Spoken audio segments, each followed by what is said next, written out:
Welcome to episode 2 of my lottery collection history. I'm your host, David G. Firestone. For episode 2, I will discuss the modern era of American lottery tickets. Now, while it could be argued that August 1st, 1963, with the founding of the New Hampshire Lottery, is considered the modern era of American lotteries, I don't really think that's the case, and I could argue that a second date to be considered is May 29th, 1974. Why? Well, there were a total of 10 U.S. lotteries that existed before May 29th, 1974. These were in chronological order: Puerto Rico, U.S. Virgin Islands, New Hampshire, New York, New Jersey, Massachusetts, Connecticut, Michigan, Pennsylvania, and Maryland. Now, while they existed before May 29th, 1974, they all lacked one iconic thing that has become a complete standard of lotteries in this day and age. These were all the traditional, you buy a ticket, you watch the drawing on TV to see if you won. Standard stuff, tried and true. Nothing really unique. These drawings weren't much different from the ones today, nor they were the ones in the 16 or 1700s. Now, this is an example of one of these tickets. This is a Maine Lottery Down East Sweepstakes test ticket from 1975. And it's an example of one of these drawing tickets. Now, the game is very straightforward, with the ticket having a series of numbers, and the numbers being drawn must match the numbers. This is an example from the May 26, 1975 drawing. Now, while these new lotteries were very popular, and people did enjoy playing them, there was nothing really new. Nothing had really changed much between these televised drawings and the drawings of yesteryear, but on May 29th, 1974, all of that changed. On that date, the lottery world changed forever with the release of the Massachusetts Lottery's The Instant Ticket, the first ever scratch-off ticket. With the release of this new technological marvel, lotteries around the world changed forever. Now, players had another option. Instead of waiting for the drawing and watching it on TV, you buy a ticket, you scratch off areas to match numbers, and you can win instantly, which is where the name The Instant Ticket came from. If you want to know what these tickets were, I have one in my collection. This is a special collectible released by Scientific Games Corporation.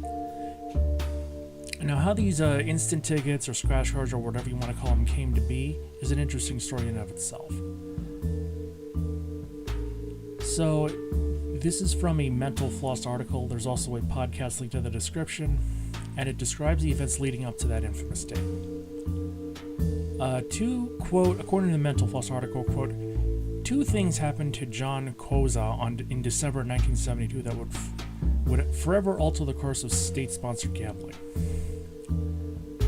First, Koza earned his PhD in computer science from the University of Michigan, cutting him loose from academia. Second, the company he worked part-time for fired him, freeing up his schedule. Koza had been an employee of J&H International, a firm specializing in promotional gambling cards that were popular in grocery stores and gas stations in the 50s and 60s. The free cards can be compared to supermarket ads in newspapers in a manner similar to the game bingo. If a card matched the graphic symbols in print, the customer could win food, money, or prizes. So Koza assisted J&H with odds calculations, making sure the games were fair and the winning cards were evenly distributed. Some had a waxy coating that could be rubbed off to reveal prizes. Probability games that required players to reveal only the winning symbols, and that intrigued him. State-sponsored lottery drawings were beginning to spread throughout the country, and Koza believed that an instant scratch-off game with serious money offered would be preferred over having to wait for a weekly prize drawing. Koza was so confident in the idea that the idea would become a hit with lottery players, but the trick was he had to convince lotto officials. Koza was a computer scientist who could handle algorithms, so he decided to partner with Dan Bauer, a retail promoter and fellow J&H employee, who could help sell the notion of instant win tickets and acted as co-developer. By March 1973, the two were operating Scientific Games Corporation out of Atlanta, Georgia. They flew from state to state explaining their concept at the time, roughly 8 head lotteries, and tried to convince lottery commissions that the games could be secure. Eventually, Koza and Bauer found a guinea pig in Massachusetts. The head of the Lotto Commission, William Perrault, had graduated from the University of Michigan in 1949 and may have felt a kinship towards Koza. He agreed to give Scientific a shot, ordering 25 million cards for the state. Koza and Maurer put themselves to work in the nascent field of scratch-off lottery and immediately ran into trouble. Federal laws were in place prohibiting the transportation of gaming cards across state lines, making their production in Georgia and shipment to Massachusetts a tangle of illegal red tape. There were taxes levied on non-horse-related gambling, which shouldn't have applied to the cards, but had to be explained to accountants. And there was a concern of counterfeiting, which necessitated the need of a secret recipe for the silicone coating that can be rubbed off with a coin. These tickets were called the Instant Game and came with a top prize of $10,000. Players could also enter a weekly entry into the 3 monthly $100,000 drawings. When the scratch-off debuted in May 1974, players in Massachusetts had been buying roughly $1 million worth of 6-digit lottery drawing tickets every week. By the end of the first 7 days, the marketing of the instant win cards, the state had sold $2.7 million worth of them. Just as Koza had predicted, the immediacy of the results proved irresistible lottery fans, unquote. This paperweight was created with one of the original tickets as a commemoration, and it has found my way into my collection.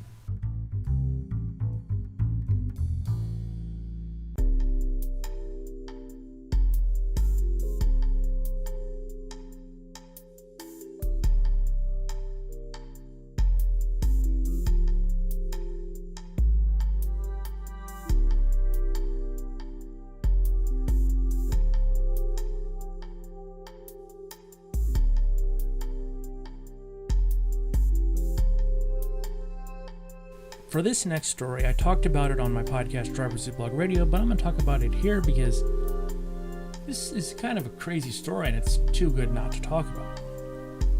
And again, I have a decent amount of collection of lottery test tickets and vintage tickets, but the test tickets were made to be inspected by lotteries, and some of them have been encased in one form or another. The only one that I wanted that I didn't get was one of the first tickets printed at a printing press in Gilroy, California, which was once home to the famous Gilroy Garlic Festival. But it's not only the ticket itself, but the rabbit hole that I went down while researching this is why I need to talk about it. It just gets crazy. So we need to start at the very beginning of the California lottery, because it's very crucial to how this story plays out. So in California, the Lottery Act of 1984 was presented to voters of that year as a ballot proposition, or Proposition 37 to be precise, and it passed with 58% of the vote. The act mandated an extremely tight timeline for establishing the California lottery and bringing it to operational status. As such, the governor appointed the first lottery commissioners on January 29, 1985, and the state government immediately built the lottery's original headquarters in only 3 months, in the Richards neighborhood of San Diego, where it still resides to this day. Like many other state lotteries, California uses Light & Wonder Inc., formerly Scientific Games Corporation, to manufacture their scratch-off tickets. So at that time, Scientific Games utilizes the Dittler Brothers Incorporated of Atlanta, which was a printing company specializing in lottery ticket production. This is where the problems start. Scientific Games Corporation was very well aware of how lucrative this contract would be, to the point that they were the firm that wrote the California Lotteries Initiative and contributed $2.2 million or $6.2 million of the $2.4 million or $6.7 million spent to finance the measure. They were lobbying all over California for Proposition 37 to pass. Once it became clear they were going to get the contract if Prop 37 passed, the Scientific Games Corporation started their own ticket printing company in Gilroy, California in September 1984, literally 2 months before the lottery initiative passed. Yeah, you heard me right. 2 months before the vote even took place, they started building a plant. Not a cheap plant either. This plant cost $6 million in 1984. It was $16 million in 2023 dollars. Even with the tight deadlines, it quickly became clear there were going to be issues. The Gilroy plant was kept a secret using assumed names in much the same way Walt Disney bought land in Orlando for Disney World. This became a serious issue in the lead up to the debut of the California Lottery on October 3rd, 1985. The Gilroy plan quickly came into conflict with Dittler Brothers, who had a deal to exclusively produce tickets for Scientific Games Corporation. The problem was that Dittler Brothers was simply not capable of keeping up with the demands set on the Scientific Games Corporation by the state of California, and everyone involved knew it. That, combined with the transportation, costs, and logistics, made the Gilroy plant the only real viable option. So, with a lot to lose and little to gain from this new arrangement, Dittler Brothers Inc. sued Scientific Games Corporation. The judge in this case, Osgood Williams, my new favorite judge name, ruled on June 14, 1985 that Scientific Games had used Dittler Brothers as the main supplier, but also gave Dittler Brothers 75 days, the entire time California was allowing for production fixes to produce 700 million tickets for 2 games. It quickly became apparent this was not going to work, and during another set of court battles leading up to June 30th, 1986, some new facts became clear. It was clear that California wasn't happy with Dittler's work to the point that they told them to fire Dittler on June 12th, 1986, and it would cost the company $32 million if they didn't. It also emerged that Dittler had overcharged Scientific Games Corporation for materials, and all of this was ruled by a court auditor/arbitrationer. This would culminate in Scientific Games opening their new ticket printing plant on June 30th, 1986. The SCG Dittler feud would go on for a little longer with a 1991 lawsuit concerning the Florida lottery, though the company by this point was more of a spent force. But Dittler's reputation would further be tainted through the McDonald's monopoly fraud. Dittler Brothers and Jerome Paul Jacobson crossed paths when he was hired as a security guard for Dittler, who, in conjunction with Simon Marketing, created the first McDonald's monopoly in 1987.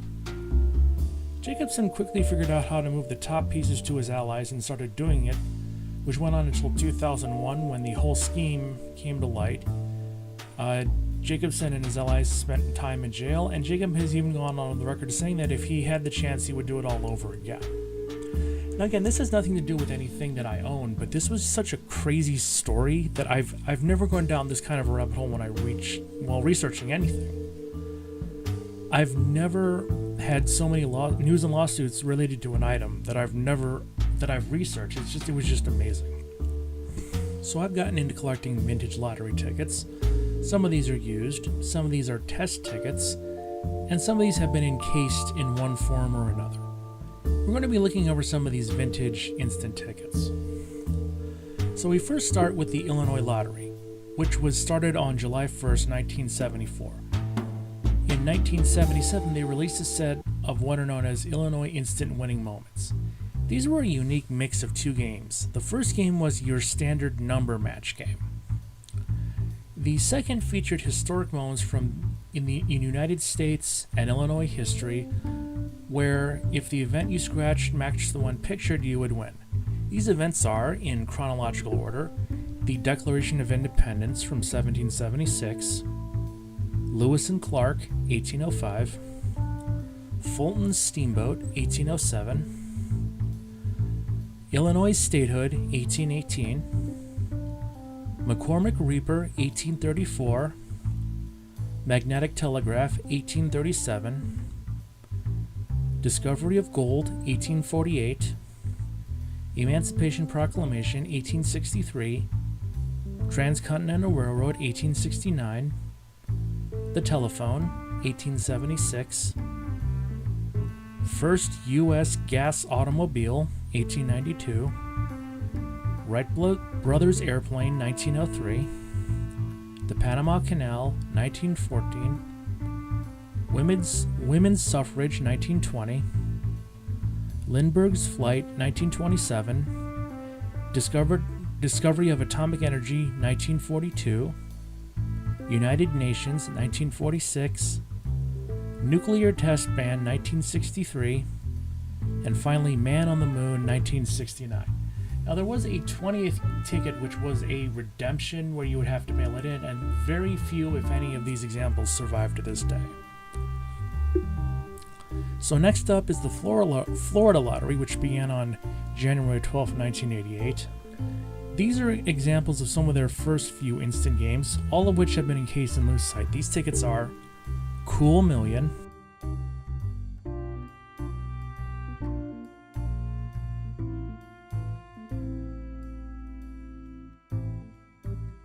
Fortune,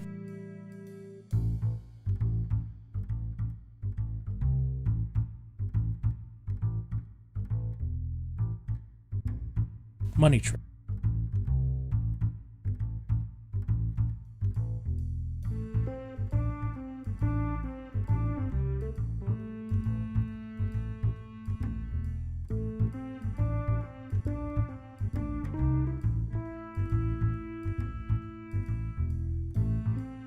Kentucky started their own lottery on April 4th, 1989. To commemorate this, a number of commemorative editions of their first ticket, the Kentucky Lottery Kentucky Derby, were made.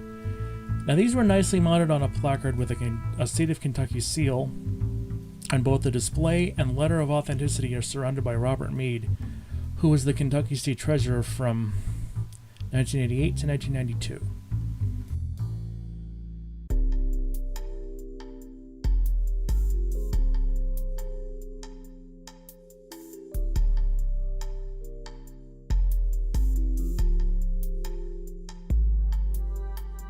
The Pennsylvania Lottery began operations on April 26, 1971. Unlike most older lotteries, they started with traditional drawings and eventually made the move to instant games as well. This is an undated example of a Pennsylvania Lottery holiday cheer ticket. Unlike the other games on this list, this particular game still exists to this day.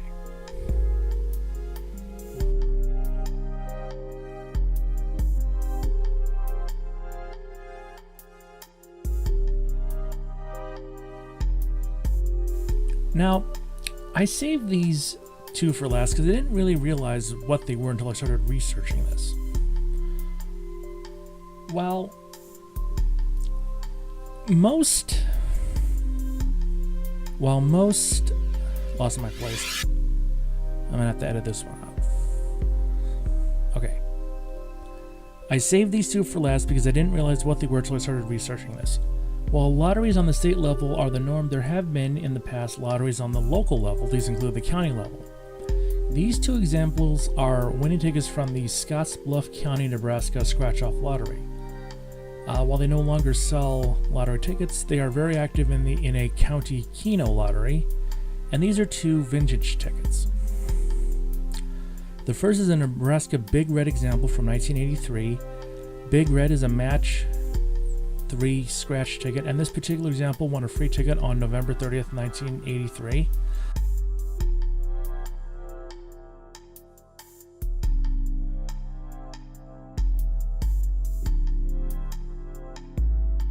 The second is this Nebraska Cornhusker Lottery ticket from 1993. Another example of a 3-match ticket. This one is corn themed, and the contestant won $1 on August 28th, 1993.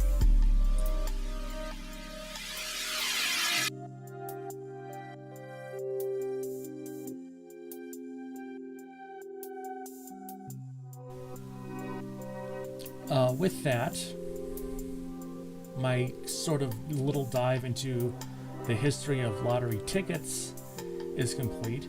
I also have a collection of lottery balls, which we will look at next week. I'm Dave Firestone. Leave a like, comment, share, and subscribe, and I'll see you next week.